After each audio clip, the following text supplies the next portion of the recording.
Welcome to the Mad Panda podcast, where hip hop doesn't have an expiration date. I am Nate, along with my co-host Silas, and today we're diving deep into everything hip hop. So let's get it. And as usual, if you like what you're hearing, please like, subscribe, and share so we can keep building this thing. All right, so today I recommended, or last week actually, I recommended a couple albums that I thought they should check out. They're ones that are somewhat important to me, over the years. A couple older ones, I think they're both mid-90s or earlier.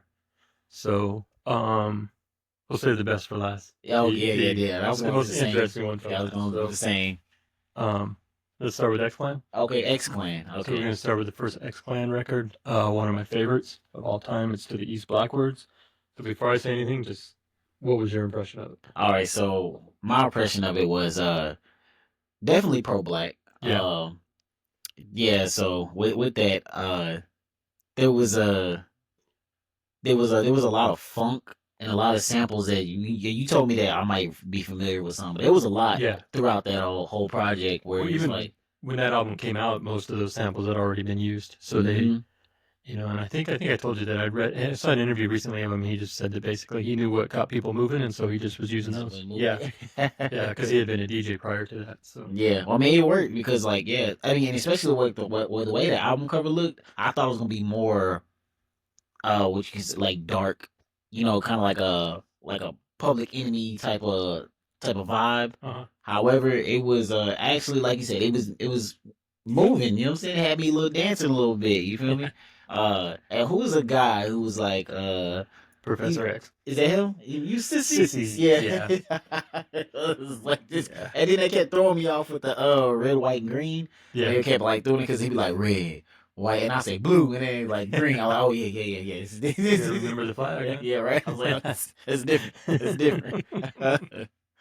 Now that was a great project. I liked it.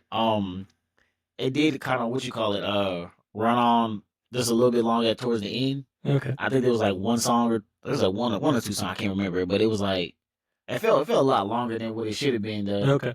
Like I thought, like you could shave this point down right here. I like every song on the album.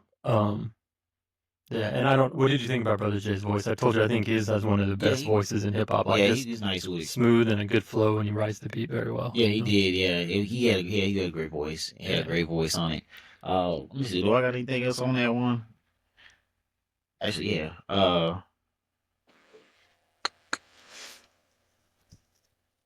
Oh yeah. That's why I said yeah. They had like spirituality and like the kind of political kind of commentary, like that served the forefront of the album, and it was like it just kind of resonated with me because of those all I'm trying to say is that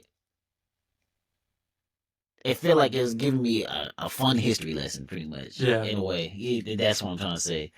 And so like, I was getting down with it just delves in like on the insights and self-awareness, I feel like. And, very much. A lot of self-awareness. But that was that one right there. X-Clan. Yeah, I think and the pink Cadillac on it was nice touch. Pinky, yeah. Yeah, it's one of my favorite albums. I think, like, in some ways, it's one of the better albums of the golden era. Actually, in many ways. I mean, it's not, my top records bound. Every week or every episode, I have a different top album, I think. But this one is definitely my top 20. Like, most of the ones I always say, like, even if I say it's my top, they kind of rotate. But for the most part, they're all going to at least be in my top 20. And this one's guaranteed to be in my top 20. Yeah, I like it from the beginning to the end. So, they had a second album called Exodus that was pretty good. Okay. Yeah, it's hard to really compare the two. I mean, they're both similar vibes, similar sound. This one has more of that kind of, I guess, danceable type funk, where that one was a little not quite as danceable, but it was still funk. Like, it was still. Like with the next album? Yeah. Okay. And then they kind of drifted away for a little while, and then they came back in the late 90s, early 2000s. And it was interesting because they actually had teamed up with a label out of California that was more of a stoner rock rap reggae type thing. I think Slightly Stupid, which is like a ska punk reggae band. I think that's their label, and I forget who else was on there. There's a few other, but it was kind of an interesting mix. But the albums were okay. I think Professor X had passed away by then, and he definitely, as a hype man, it's kind of silly, but at the same time, it leads. It makes all the tracks. It like an X Clan track without him doesn't quite sound like an X Clan track to me. Right. Like, yeah. So, but they were definitely decent albums. And then I think I mentioned that I'd seen some stuff on Brother Jay's Facebook, and I think there's an X Clan one. It sounds like maybe they've got something brewing. So, okay. Hopefully, something comes up soon. But I would definitely recommend this album to anybody. So yeah, it was a big X Clan to the east. Yeah, I'm glad you liked it though. Yeah. What's the next one? Oh, the Blackalicious joint. Yeah, so this is Blackalicious. I think I've brought them up before, particularly the MC Gift the Gab, but this was their original EP that they released, and it's got a simple label, so I don't even remember what year it was. Like probably late 90s. Mid to late 90s, like 94, 95, 96, 97-ish. Yeah, I think it was like 96. So. Yeah. But it's called Melodica. Again, this is another one of my favorite albums. So, what did you think of this one? Well, this one was shorter than the other one. It was 8 tracks on it. Something like that, 7 or 8. Yeah. Yeah, and with this one, well, I mean, cause we kind of listened to it. I had it's a pre-listen to it. Yeah, last week we were after. Yeah. But I could see the difference between listening to it like on my own, between what we was doing there. I can catch more of the lyrics. Yeah, that's what I'm saying. And what was that? Gift of Gab is the main rapper, right? Yeah. He has a unique flow. Yeah. It's not no standard, 4-bar 8. Like he'll spill into like I don't want to say. I don't know what it's called or something I'm trying to say. It's like, it won't just be like, I'm rapping down this. And he's like rhyming on the last bar. He will like have things bleeding over to the and he'll like lines and stuff. And kind of sometimes he sings songs and sometimes he's just straight rapping. He's definitely very unique. And I did like the 40 ounce, was it the 40 ounce story? Yeah, 40 ounce. I think it's just called 40 ounces. Right? 40 ounce? 40 ounce, yeah. Yeah, that one was good when he told the whole story about, how he just got to get through the day with 40 ounces. Yeah, I don't know if it's a true story, like if it's a self story, like a autobiographical, or if it's just a story. I'm not sure. I never heard. Okay. That was real good how you played that off though. I mean, I don't need a 40, because I don't drink like that. I don't drink, but I can cope with some stuff though. I understood the message he was saying. Yeah. We all go through things, and so and it was for being an EP, this was quite hefty. Yeah. I'm trying to say because it's not short songs. They're all like 40 ounces. It's like a 6 minute song or something like that. It's like, but half of it's just the beat. Like they just let the beat play out for a while. But, and then I think it was the last song that was like 8 minutes. I believe. I think so. Is that Rhymes for the Deaf, Dumb, and Blind? I'm not sure. I can't remember what the name was. Or was it Deep in the Jungle, the one with the organ? Oh yeah, I think it was Deep in the Jungle. Okay, and that one has Latif, and it has Asia Born, later Lyrics Born, but he's on there. So I still remember Swan Lake is like, I love every song in here, but Swan Lake just has good memories for me. It's just such a mellow beat. It has the people make the world go around beat from Stylistics, maybe. But it was one of those where, because I used to record one of the radio shows. It was like an overnight that played hip hop on like a college station. Yeah. And then the next day I would just take the tape with me and listen to it as at school or whatever. This was when I was in junior college. And I heard that beat and it was like, that's like the greatest beat I've ever heard. Yeah. And it's just kind of an uplifting kind of just, I'm not even sure what Swan Lake refers to or anything like the name, but it's just kind of this mellow, just kind of like about life kind of is what was the vibe I get from it. So, but yeah, that's definitely their next album. They did another EP after this called the A to G EP, if I remember right. Okay. And then that led into their album Nia, N-I-A. A to G, that song is on that album too, but it's cool. It's basically every verse, like it starts out, the first line is A's and then B's and then C's. Ah, okay. Yeah, and they got this sample from like an old school like education record, and it's like, all right, here's words that start with the letter A, and then he raps it, and then and it Hey, just goes okay. on. Yeah. But I would definitely check out this album, and then I would check out Nia, because that to me is a masterpiece album too. The Like, Nia album. yeah, Yeah. there's a song in there called "Shallow Days." It's one of my favorite songs of all time. I think I was talking about it last week. It's basically like a conversation with somebody about hip hop, and the guy's like, you're not, you need to be rapping about gangster stuff, and Yeah. he's like, but I don't know that stuff, so I'm gonna rap about Buddha. And the guy's like, well, you need, I want to hear kill, kill, kill, murder, murder, murder. And he's like, Yeah. but that's not my world. That's not what I do. Yeah. That's not what I do. So, but that album is very spiritual. It has a poet named Nikki Giovanni. She does some poetry on there. And I think she may show up on a couple of their albums. Actually, I think they worked together on a few things. I think she just passed away last year. The recent collaborate. I mean, they did some. Yeah, she did a few things with them. I believe. I'm pretty sure it was her. Hopefully, I'm not messing that up. But yeah, that's a solid album. And then they have a few others after that. I can't think of all the names of them, but they're all good. And then he did a couple solo albums.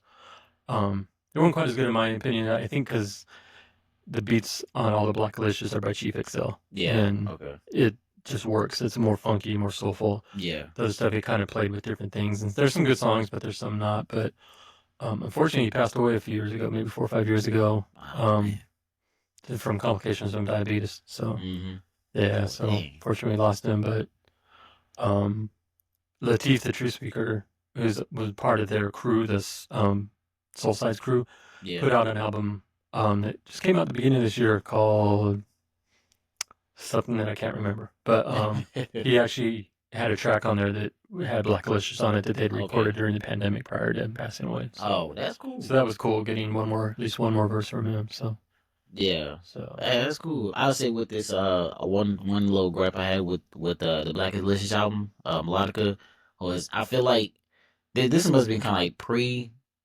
I don't know if it was like pre, but I feel like the mix could have been better, because like some of the mixes, well, a lot of the mixes on this project didn't really. I think really just coming off the the X Clan album. It was very well mixed. Yeah, that was very mixed. It sounded like mastered right and stuff like that. So like this felt like underground type, It was. I think they originally put it out themselves on their Soul Size label, and then later it got picked up by Mowax, which is a British-based kind of hip hop, electronica, new jazz type stuff.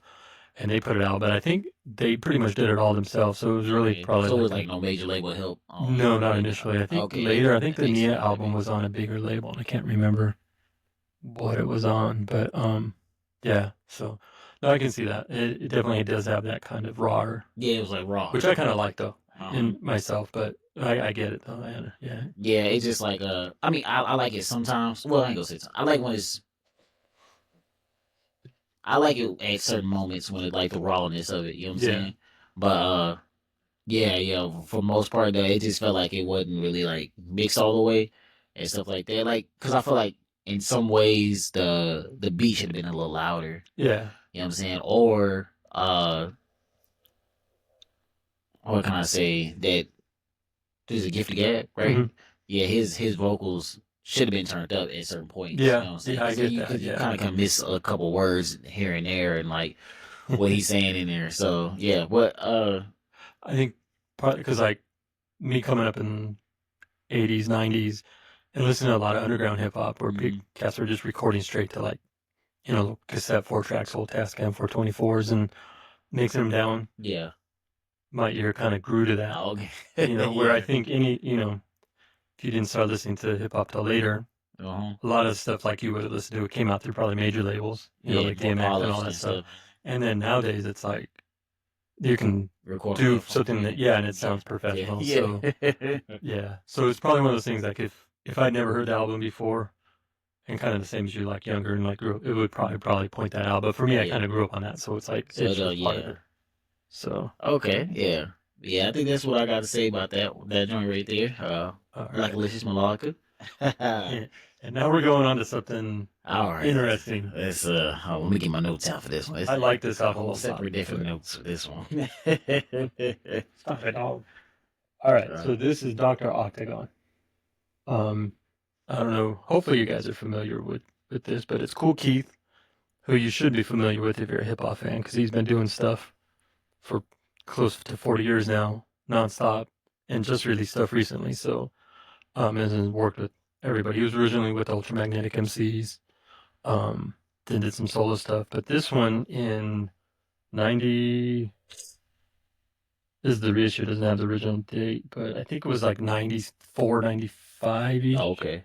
He teamed up with Dan the Automator, who's a producer out of the Bay Area. Oh, really? Yeah, and this was before anybody really knew who he was. He later went on to um, do stuff with the Gorillas. Okay. So him and Damon Albarn from Blur, they formed the Gorillas together. He also has done stuff with like Mike Patton from Faith No More as I forget the name of that group that they did. Handsome Boy Modeling School, which was Dan Automator and Prince Paul. And then a whole bunch of MCs on that stuff. So he's gone on to do a lot of things. This album though was kind of the first. I think it brought Cool Keith back a little bit. You know, after Ultramagnetic, he kind of drifted off and not. So it brought him back to attention, and then it also put Dan the Automator on the map. But if you're not familiar with it, it's basically Cool Keith rapping as Dr. Octagon, the like I don't know, like an alien serial killer gynecologist thing. Yeah. And it's the beats to me are some of my favorite beats from that mid '90s. Excuse me, sorry. And I still think the beats are unmatched in many cases. I love the sound of it. Lyrically, it's Cool Keith. You get what you get with him, and it's a mix of just straight rapping, Yeah. dirty stuff, weird stuff, nonsensical stuff. Oh man, right about so that, man. yeah, so I warned you going into it that it was going to be a unique listen and that you probably shouldn't listen to it with any kids around. Yeah, no.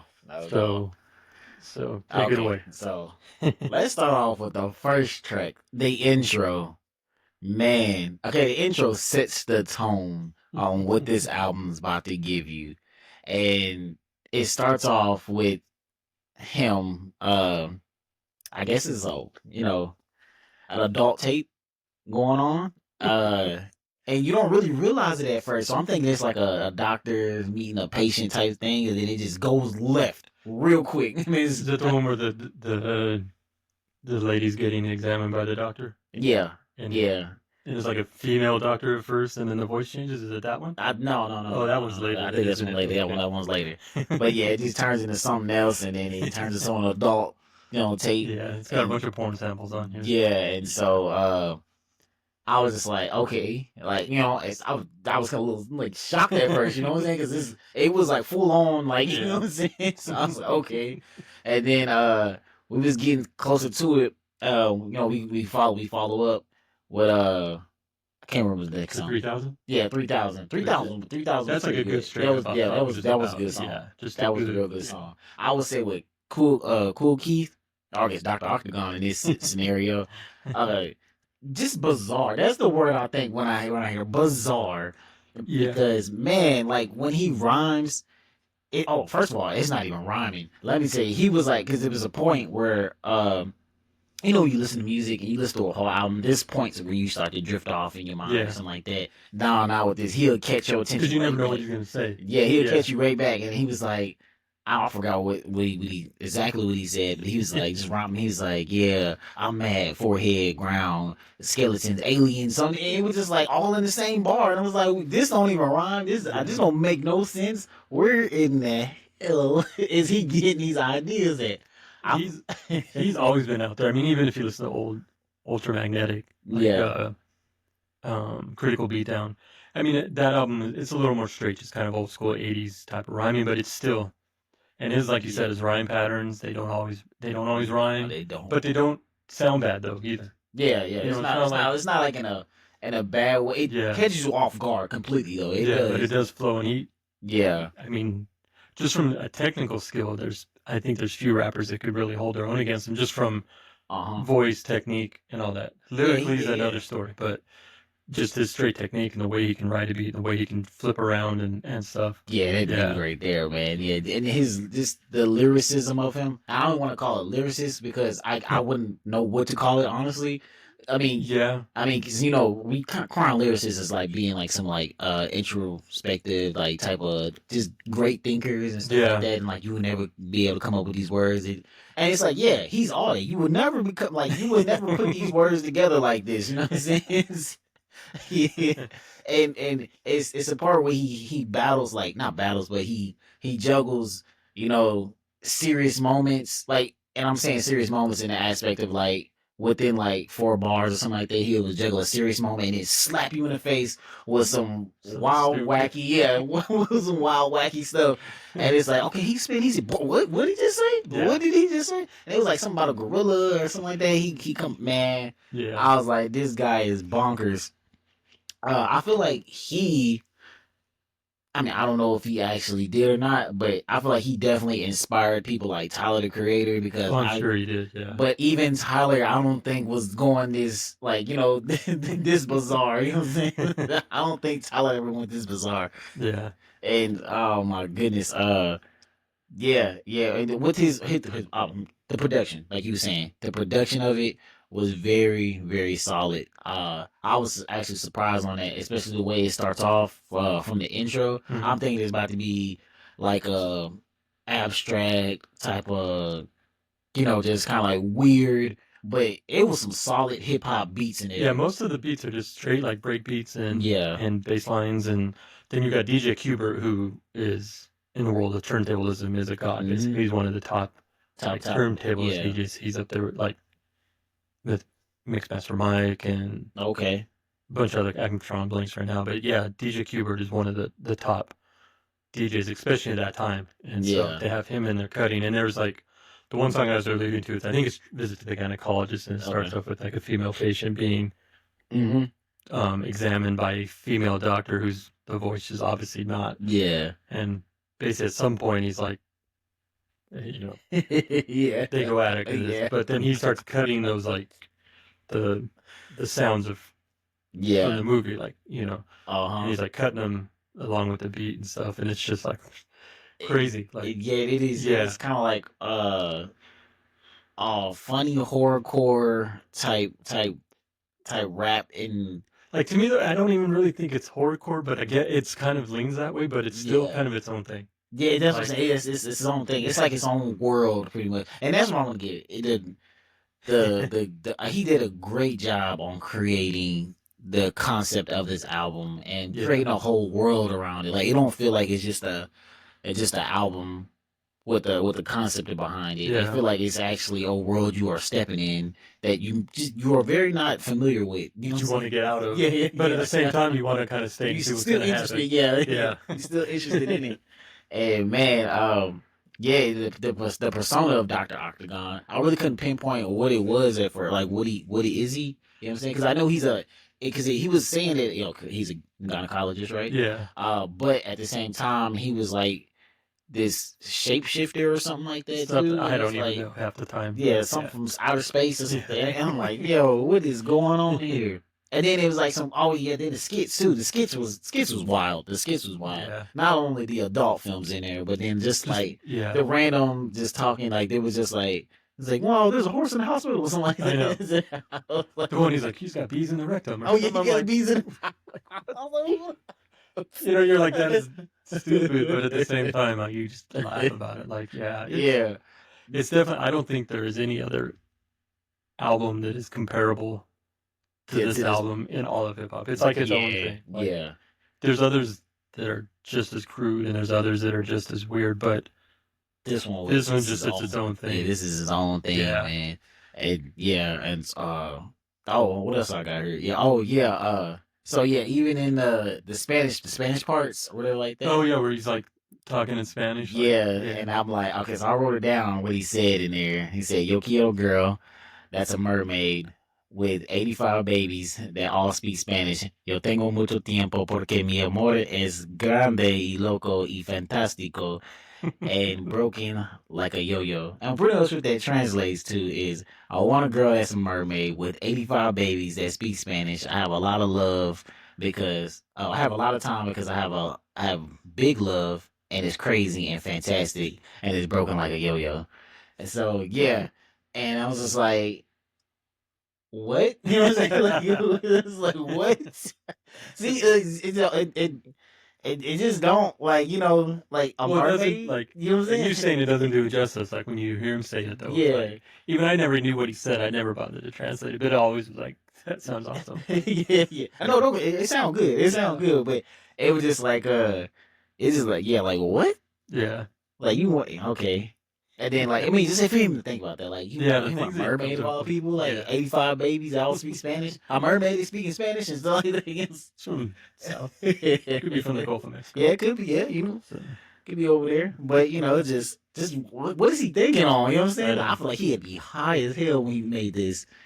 Yeah, he Yeah, had to be. Let's see what else I got in this bad boy. Uh, oh yeah, I feel like he's not aiming for accuracy. He's going for wild, and yeah, the best way I wrote down in here is that what I felt like when he's rhyming, and the reason why I say it's bizarre is because when he rhymes, it feels like a dream. It's like a dream-like imagery that he's giving you. And it's in your dreams, you don't make sense sometimes. Like you might go yeah, from one scene to another scene to one scene. That's what it felt like in his, like, when he rhymes. yeah. Because he's just kind of all over the place. Yeah, But he's all over the place, and it's just yeah, like, okay, it's like, okay, we over here now. No, we up there now down here. so, I mean, with this one, I say definitely check it out. Definitely check it out. yeah. I would say don't go into it with a mindset of trying to critique it. Just let it happen to you. Yeah. Just let it happen. You know what I'm saying? Just listen to it, sit back and enjoy. Yeah. Don't think too much. Is let it take you on a ride, Yeah. because man, if you try to start piecing together what it's not gonna happen. It's not gonna happen at all. And yeah, but the songs I did like, that I remember that I like was Earth People. Yeah, That was a good one. Blue Flowers. yeah, And it had, I don't know what I listened to, it had two. It had like a revised version or something. yeah. There's like the Prince Paul remix of it. Yeah, the remix.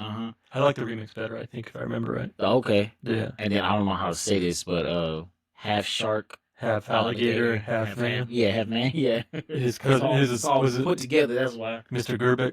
Yeah. That was it. Yeah. Yeah. I actually like that song a lot. And I'm like, I mean, it's basically about his uncle that's half shark, half alligator, half man. Yeah. Yeah. Yeah. I like that song a lot, actually, though. I like Waiting List, too. Oh, Waiting List. Yeah. Yeah, that's a good one. I mean, I like most every song. I'm Destructive. I like I'm Destructive. It's the one a little bit like a higher pitch beat. Oh, yeah. Yeah. Yeah. Dog's trying to get in on it. Or not too long after they released this, they released the instrumental version of it. Mm-hmm. And on some of them, I don't like one of the songs, they replaced the vocals with a flute.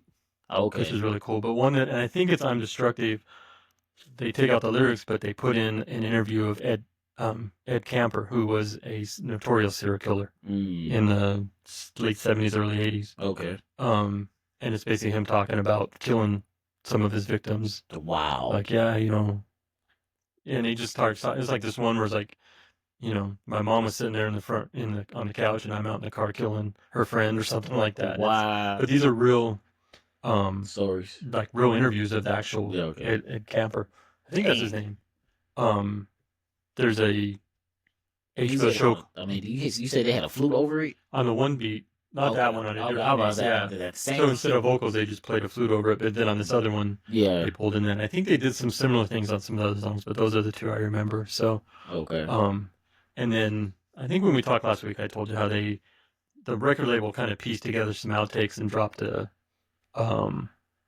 sequel to it that Kool Keith pretty much disowned like right away. Well, why did you do that? Because it was he didn't approve it. They just took like outtakes and some stuff and threw something together. I don't even remember if I've even listened to that one. But not long after that, I don't know how, maybe 5-6 years, he released an album called under the name Dr. Nogato. Nogato. Which was Octagon spelled backwards. Mm-hmm. And the story of that album is basically Dr. Nogato is killing Dr. Octagon. So he's basically killing him off. And that was his way of like kind of getting rid of the character. But then in the mid 2000s, late 2000s, he and Dan Automator got back together and actually released an official Dr. Octagon sequel called Moose Bumps. Moose Bumps? Yeah. Moose Bumps. Yeah. And it's been a while since I listened to it. I remember it was a really good album. I actually have that on vinyl and the instrumental, that one on vinyl, and I do have the instrumental of this on vinyl too. Okay. So, but yeah, which I remember being good. I just haven't listened to it for a while, but yeah, I was really curious what you were going to think about this album. Yeah. I know it's a listen. It is. And you know what? I will say, I did like this album out of all three You of them. did? This was probably my favorite. Really? Okay. Yeah. I mean, I say from everything because the production was incredible on there. Yeah. It kept my attention through the whole thing. And then on top of that, just a creative way just to come in and just give me good laughs because this was like laugh out loud type of moments that I had in here. Like I'm literally like like you know what I'm saying? Like I'm over there like I dying. can't believe you just said that. Yeah, and I just got and I was like, yo, this guy here, I'm surprised he's not like I don't want to say like more renowned or nothing like that, but I mean, in the, I guess, more underground community, yeah, Kool Keith is considered a top MC. yeah, okay. Like when people talk, their MCs, he ends up on a lot of people's top 10 lists. Yeah, I mean, I can see why. Not off the. I mean, like, I haven't really like listened to Kool Keith like that. Yeah. I heard Ultramatic MCs, Yeah. but I haven't like listened to his solo stuff, so I really can't like level him as a. Like I said, I think lyrically, it can go either way because a lot of times he's just making shit up. Yeah. But as far as his technique, his style, his voice, his mic control, the way he writes beats, like very few MCs can match him at that skill level. Yes, indeed. I think he could be a lyricist, but like if he wanted to, yeah. But he likes to just do whatever.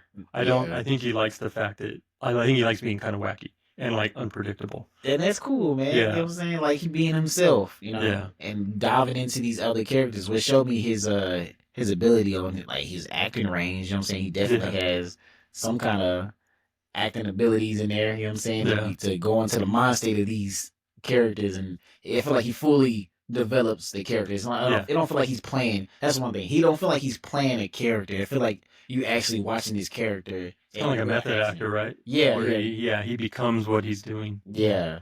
And he has done several albums that are character based. There's Dr. Doom. Okay. Spelled D-O-O, 3 O's, I think. Okay. Was it at the same time where MF Doom was out? Like, did he want? It was before that, actually. I believe. Oh, okay. Maybe. I'd have to look. I'm not sure. Okay. Because that album came out a few years after the first Dr. Octagon, I believe. I don't remember the exact year, but it's called First Come, First Serve. Yeah. Similar, kind of production-wise. I forget who produced that album. But he did that one. Then he's done Black Elvis, where that's just another. It's like a alien version of Elvis, kind of. And he's done 2 of those. Again, good. It's been a long time since I've listened to all his albums. I know the Dr. Doom album's really good.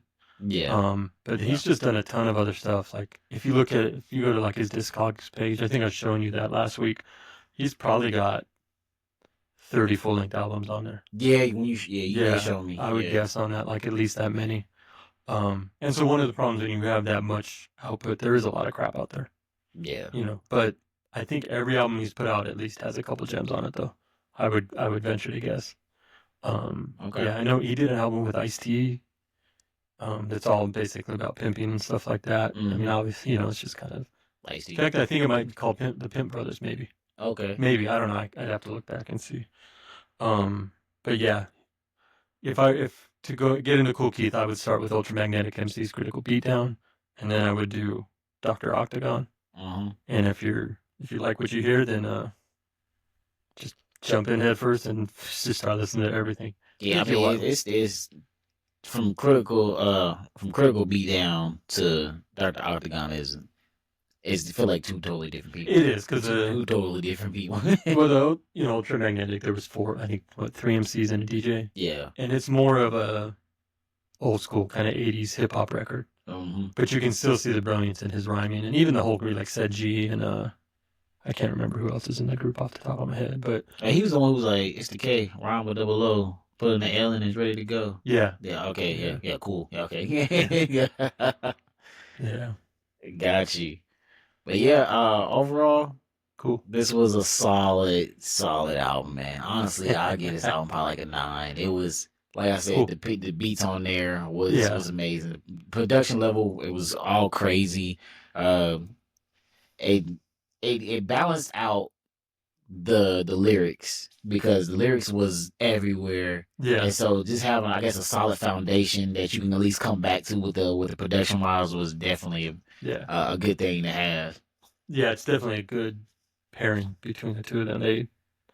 Yeah, and I think it's one where they actually were in the studio together. This wasn't any like beat bouncing across the country. They were actually, and it's funny because Cool Keith is a Bronx, I think Bronx, but New York MC. Mm-hmm. But I always think of this album as a West Coast album. Oh yeah, it just happened. Yeah, because it just feels that way to me. Because that Dan Automator has that kind of West Coast underground vibe. Okay, and then obviously he's from San Francisco, so he's got so he's on the Souls Initiative, Project Low type of vibe. Okay, production, very heavily breakbeat stuff. So yeah. So all right, you want to get into the top 5s? Yeah, let's see. Pick one of you. Top 5 storytelling rappers. Hey. Considering children's stories the greatest storytelling song of all time, I'm gonna have to go with Slick Rick. Slick Rick. Yeah, I guess that it would be one, huh? Yeah. Yeah, you showed me that book a while back too. Yeah, you got the storybook up there. Yeah. So obviously, not only is it a storytelling song, he's actually got a kid's storybook based on it. Yep. Dang. That's hard, because telling stories is. There's a lot of emphases, but like Snoop Dogg has some storytelling songs. Yeah. But is he a storytelling rapper? No, he's not. I don't think he is. No, I wouldn't put Snoop up there as a storytelling rapper. Because I'm thinking like Black Stone Hour Chaos is a great story, but Chuck D again is not really a storytelling rapper, but that's a storytelling song. So. Yeah, like he got a story that he can tell, but it's not. Yeah. He don't do it often. That's what I'm saying. Yeah. But Slick Rick definitely. Well, he has a few others. There's like Mona Lisa, and then there's. He's treated like a prostitute. I mean, it's a bad story, but it's and the ruler's back. Like he has a lot of story songs, so that's where I would put him up there. I'm not overly familiar with his catalog. I should be, but anytime I hear anybody talk about storytelling, they always bring up Scarface. Yes, I was gonna say that. Okay, I figured you would. So. Yeah, I was gonna say Face. Yeah, just cause like he got like songs like "Good Girl Gone Bad," "No Tears." Dang, where am I forgetting? Cause boy, I was jamming the hell out of this song. Now I Feel You. Now I Feel You. That's a big one. Well, even from Ghetto Boys, the My Mind's Playing Tricks on Me. That's actually 3 stories in one song, right? Yeah, so you can say that right there. I'm playing tricks on me. What else Face got? I'm trying to think. But yeah, I definitely have him up there as a storytelling artist. That was gonna be the one I said after you got done. Sorry, I didn't mean to steal you good. You good. But yeah, Scarface definitely. Let me try to see who else we got in the vault for storytelling. I don't want to be like generic and nothing like that and say like Kendrick, but Kendrick got stories he been telling, and it's very compelling ones too. So I do want to put him in there, at least in mine. You know what I'm saying? I'm gonna bring up the one that we did a recent podcast on and say Esoteric, because that whole album that we talked about, the Saving Seamus Ryan. Yeah, Seamus. Yeah, that was a full-on story, and every song itself was almost a story within the story. Yeah, and I know he kept it through the whole album. And I know some of the stuff he's done with Starface is that way too. So I don't know again if he would be considered a storyteller rapper, but he's definitely told some dope stories. Yeah. So I mean, just going off that one alone, like I said, I don't know his other catalog or anything like that, so I really don't want to put him in there. But just based off that, I could see him being a top storyteller, because that album was definitely beat for beat a story, just from top to bottom through the lyrics. It all just flowed like a movie. Let's see what else we got. I was thinking maybe Brother Ali, because a lot of his stuff are stories. There's like, I think it's something Cadillac from his last album, and it's a story like him and his father-in-law getting pulled over. Oh yeah, his father-in-law's black. Yeah. There's Uncle Uzi Taught Me, which was a story about how he had gone to Iran and performed, and then he got stuck at customs, Yeah. and the guy was like, the customs agent was like super excited, like, "You're my first level 4," and he was like, "What?" Like, and the guy's like, "Yeah, that means level 5, you'll never fly again." What? So he was like, oh, but it's this whole story about how he got flagged Yeah. and has trouble flying because of that. And I Jeez. think it's true. So, but I think like each one of his albums has like story type stuff, like a few Yeah. stories. So, Because even on the last one, the Satisfied Soul, he had the two guys, two dudes, two right? dudes, yeah, two Yeah. dudes. Um, He has there's another Better one. Than Us. Yeah. Oh, I think he has another one on there. Yeah. I can't think of it right now, but We're gonna make sure we brush up on that album because we're yeah. going to see him in a couple weeks. Yep. So, Was it like 2 weeks there, right? 2 weeks, Yeah. the 9th, 8th. 8th or 9th, whatever, that Thursday. Yeah. Yeah, that Thursday. Yeah, some Yeah. games. So yeah, I guess we'll put Brother Ali on Okay. there.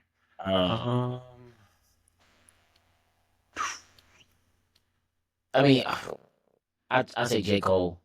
Okay. J. Cole. I mean, I know a lot of his stuff doesn't, people.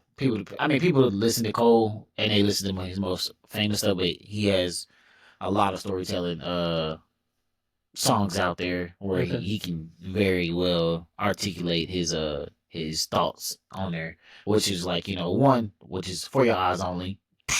That's one of my favorite J. Cole tracks and albums. He has I think it was Runaway. Yeah, Runaway. Then I can't remember that other one. Rich. I think it's Rich Guys. Maybe Rich Nigga. That's what it might be. It might be that. And then he has a whole sideline stories, which it was like a mixtape he had right before he blew up, or Okay. right when he blew up, something like that. And I just tell him about the stories of like kind of like being an athlete, type stuff like that. Okay. So yeah, man. Yeah, I'm gonna have Cole on there too. I was thinking Q-Tip.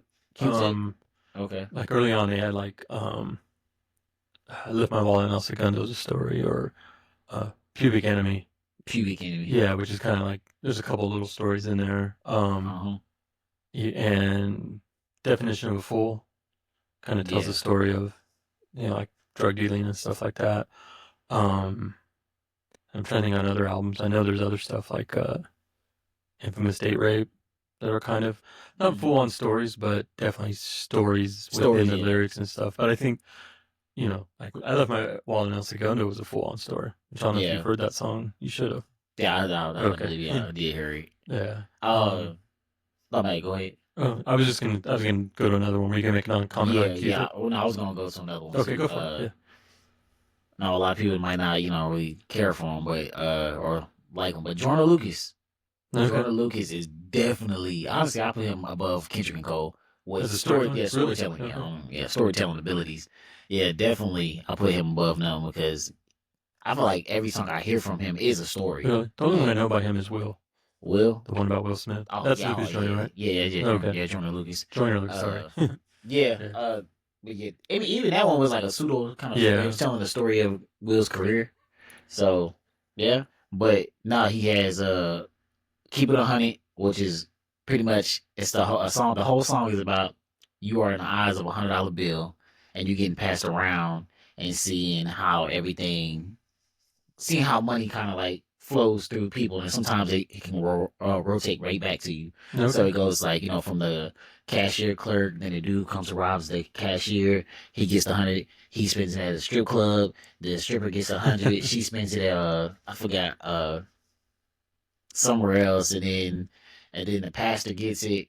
Then the pastor buys prostitutes, and then the prostitute gets it, and then she got to give it to her pimp, and then and then it comes all back to him. Yeah. So it's he's definitely a good storyteller. And then he has another one where it's a sad one because it was based on a true story I heard, but I forgot I think it was like Ross or something like that, and it's pretty much about he talks in two perspectives through the track, and pretty much the story is that you start as a kid new to a city or something like that, and then somebody help like kind of befriends you or whatever like that, and y'all get real close, and then by that by the end of that verse, that dude's trading on switching on you and end up killing you. Oh. And so the second verse is about you and the eyes perspective of the killer. And it's talking about how you planning on this whole thing and how you being fake friends with him and stuff like that. Oh, so yeah, it's interesting. Yeah, it's definitely but it was based on a true story too. So that's why it's a little like a little sad. Yeah. So but I think the kid survived though. So okay. But yeah. But Jordan Lucas is up there with me. I was thinking when you were talking about that the dollar song, the $100 bill song, it reminded me of Stray Bullet by Organized Confusion. Okay, what was that like? It's basically the story of a bullet. It gets shot and goes through the person it was supposed to kill, but also goes through a wall and kills a girl or something like that. But it's telling like the story through the eyes of the bullet. Okay. So it's kind of a cool story, and that's got you. So again, not necessarily storytelling person, but a song is kind of a story. Yeah, story. The other one I was thinking was, I was going to ask you, what do you think about like Nas, like particularly with Illmatic, because there's songs in there like One Love. Yeah. That's about the guy in jail, right? Is that One Love? Yeah, and then I'm a drawing a blank. Yeah, I know, right? Yeah. You got so many. I had all the songs from that album in my head and I'm drawing a blank. I was going to say, because New York State of Mind's not really a story. No, yeah. New York State of Mind. Yeah, I'm drawing. Not a story. I know there's a couple other ones around there, and I'm drawing a complete blank on it though. But I do think I think New York State of Mind is a story. Could be. I'd have to. I mean, yeah. Yeah. I listen to that one though because it's one of my favorite beats of all time. Yeah. So I'm mostly listening to the beats, but yeah. Anyway, all right. Oh, who else? Oh, how many were we at right now? Oh, we're probably like 10 or something like that. So. I don't know. I'm sure there's plenty of others out there. Like usual, if anybody has a better list than us, feel free to share it with us, and we'll.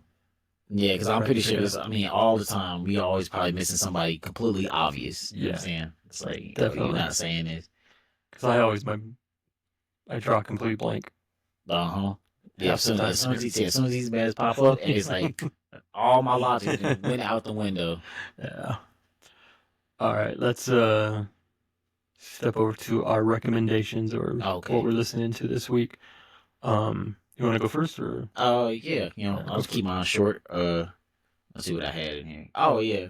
So obviously, what I've been listening to has been like 10 years old now, and I've been listening to it since I ain't gonna say since it first came out. I listened to it probably like a couple years afterwards, but it is Boogie, and I think he goes by West Side Boogie now, but he signed to Eminem. Okay. And don't know if he's still on the Shady Aftermath label, but yeah, he's an incredible artist from Compton. Okay. But he's like on the more conscious side of things. Oh, really? Okay. Yeah, and it's called I think it's a mixtape, I believe. I don't think it's an album, but it's called the Thirst 48. Thirst 48. Yeah, Thirst 48. Yeah. Okay. Yeah, and that's what the track. That's what it is. He has a couple songs on it that's like it's one of my favorites, like Let Me Rap, and one called Nigga Needs, what a nigga needs. And it's great storytelling. Not storytelling on it, but it's just great to hear somebody on that side of Compton, because a lot of artists come out of Compton are very like gang related. Yeah, gang related and stuff. He is gang related, but in a more conscious way. Yeah, in a very conscious way. Yes. So yeah, that'd be mine. All right. Mine is an album called Respect the Skills, and it's by Nordic One and Limit Break. The way he spells Nordic One is Nord, the number one, then a K, and then the word one. So, but it's pronounced Nordic One. I think they're Bay Area based. Okay. But just a good kind of DJ, producer, an MC duo. So they like a duo. Okay. Yeah. Kind of a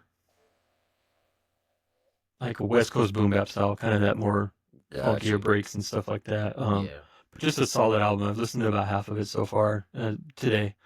I'm not sure when it came out, but I just actually recently came across it. So from what I've heard so far, I would definitely recommend it. Sound of the Syndicate, that was just like an intro, but the what was the one I really liked on here?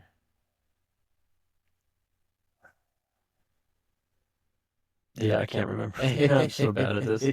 But it's got some classics. It's got like Elda Sensei, who was part of Artifacts, is on here. It's got there was somebody else on here too that I don't remember now. But yeah, that was, just a good solid album. Okay. What was the album called again? Respect the Skills by Nordic One. Respect the Skills. Yeah. Nordic One. Yeah. So, those are recommendations. Huh? Yeah. So, again, if you guys have any better ideas for storytellers, and also if you have any thoughts on the albums we talked about today, if you haven't heard them, go listen to them. X Clan and Blackalicious and Dr Octagon. Definitely Dr Octagon. Feel free to leave us some comments. Get some discussions going. But otherwise, hopefully you guys are enjoying it. Like, subscribe, share, and all that, and we'll keep building. All right. We'll see you guys next week. All right. Thanks, everybody.